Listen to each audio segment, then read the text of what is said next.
ელენე ხოშტარია დააკავეს კოალიციას სრულებისთვის ლიდერი პოლიციამ საკუთარ სახლთან აიყვანა. ხოშტარიას წინააღმდეგ სისხლის სამართლებრივი დევნა კალაძის ბანერზე გუშინ გაკეთებული წარწერის გამო დაიწყო.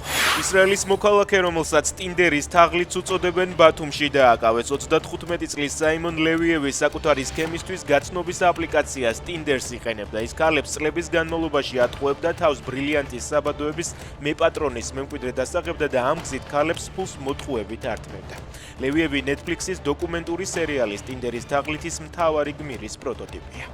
სასწავლო წელი თბილისის 157 საჯარო სკოლასთან ხმაურით დაიწყო. მშობლების სკოლის დაუსრულებელ რეაბილიტაციას აპროტესტებენ, რის გამოც წლებია ბავშვებს სწავლის გაგრძელება სხვადასხვა შენობაში და სხვადასხვა წვლაში უწევთ. მშობლები ამბობენ, რომ უკვე 2 წელია ბავშვები სრულფასოვან განათლებას ვერ იღებენ. მათ ნაწილს გაკვეთილები ონლაინ რეჟიმში უტარდებათ. საქართველოს მასშტაბით მსგავს მდგომარეობაში ბევრი სკოლა.